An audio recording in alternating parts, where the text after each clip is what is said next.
एक भिखारन के डॉक्टर बनने की कहानी। एक गांव में गगन नाम का एक भिखारी अपनी लड़की रिया के साथ रहा करता था।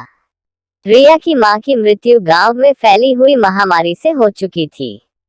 गगन को आंखों से कम दिखता था, इस वजह से उसे कुछ भी काम नहीं मिल रहा था।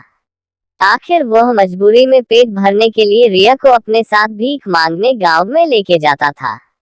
रिया को भीख मांगना पसंद नहीं था, उसको पढ़ाई करना पसंद था। जब भी रिया अपने पिता के साथ गांव में भीख मांगने सरपंच के घर जाती थी, तब सरपंच के बेटे गौरव को पढ़ाई करते हुए देखकर रिया को बहुत बुरा लगता था। वो मन ही मन सोचती कि काश मैं भी पढ़ाई कर सकती। सरपंच की पत्नी रोज रिया को देख के ताना मारती थी। उस दिन सरपंच की पत्नी गौरव को बोली कि दरवाजे पर जो भिखारी आया होगा उसे बासी खाना दे और जाने को बोल। सरपंच की पत्नी बोली कि गांव में एक भी हॉस्पिटल नहीं है और इन भिखारी लोगों की महामारी जैसी बीमारी मेरे बच्चे को लग गई तो मैं क्या करूंगी। इन सब बातों को सुनकर वह बहुत दुखी हो गए और घर चले गए। अगले दिन रिया बोली, बाबा गांव के सब लोग हमारे पास से दूर क्यों चले जाते हैं? हम इतने बुरे हैं क्या? उसके पिता उसे बोले, अरे नहीं बेटा, बुरेपन के विचार हमारे गरीबी में और लोगों के विचारों में है।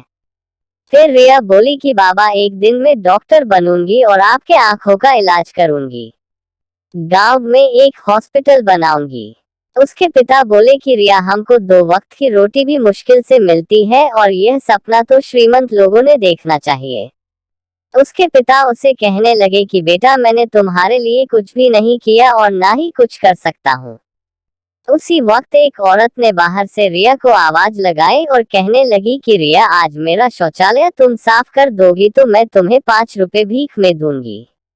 ना चाहते हुए भी रिया ने उस औरत की बात मानकर शौचालय साफ कर दिया। जाहिर सी बात है, इस काम को करते हुए रिया को बहुत बुरा लग रहा था, उसे बेइज्जती सी महसूस हो रही थी। रिया ने निश्चय किया कि वो अब किसी भी तरह डॉक्टर बन के दिखाएंगी। फिर एक दिन रिया उसके पिता को लेकर मंदिर गई और उस मंदिर के पास एक गणेश चाचा रहते थे। रिया उसके पिता को गणेश चाचा के पास छोड़कर आए। कुछ दिन खुद खिलौने बेचकर पैसे कमाने लगे। एक दिन रिया गांव की शिक्षिका अंजलि दीदी को मिली और गांव की सरकारी स्कूल में पढ़ने के लिए जाने लगी। रोज रिया स्कूल में से आकर खिलौने बेचकर पैसे कमाती और अपने पिता को भी संभालती। रिया रात भर पढ़ाई करके स्कूल में अच्छे मार्क्स लाके पास होने लगी। यह सब देखकर सरपंच की पत्नी और गांव वाले आश्चर्यचकित हो गए। वो सब रिया और उसके पिता गगन से जलने लगे। सरपंच की पत्नी सोचती है कि यह भिखारी लड़की कैसे पढ़ाई करके डॉक्टर बनती है, मैं भी देखती हूँ। रिया हर साल अच्छे मार्क्स लाकर पास होने लगी और अंजलि दीदी उससे पढ़ाई में मदद करने लगी। धीरे धीरे साल बदल गया और रिया अब बड़ी हुई और उसने अपनी मेहनत से पढ़ाई पूरी की।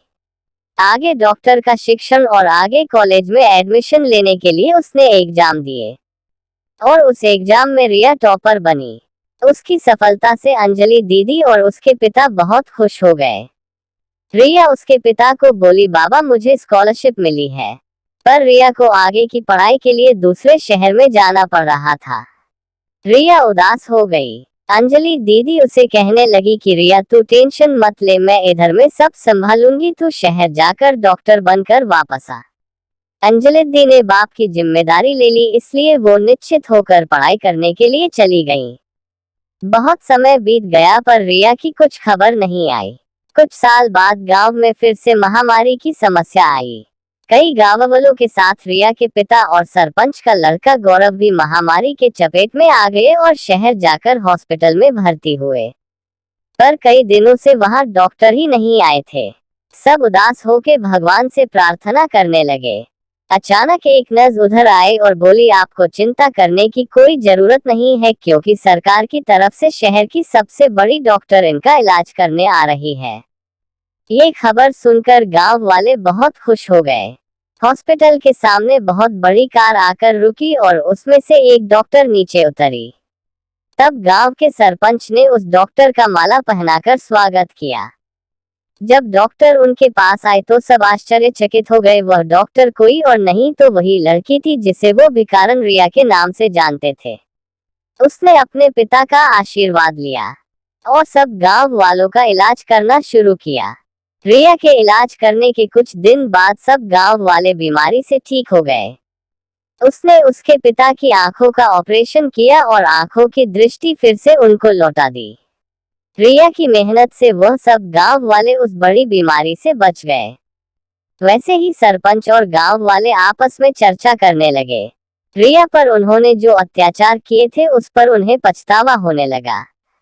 सब ने रिया से माफी मांगी और माला पहनाकर उसके नाम का जय जयकार किया। यह दृश्य देखकर रिया के पिता को उस पर गर्व महसूस हुआ। इस कहानी से हमें यही सीख मिलती है कि रिया की तरह मेहनत और दृढ़ निश्चय से कष्ट किए तो सफलता अवश्य मिलेगी। जिस तरह कमल भले ही कीचड़ में खिलता है लेकिन उसके गुणों के कारण भगवान के सिर पर स्थान पाता है। हमें भी हमारी परिस्थितियां और संसाधनों की कमियों के कारण जीवन में पीछे नहीं हटना चाहिए। एक अच्छा लक्ष्य निर्धारित कर उसके लिए जी जान से मेहनत करनी चाहिए।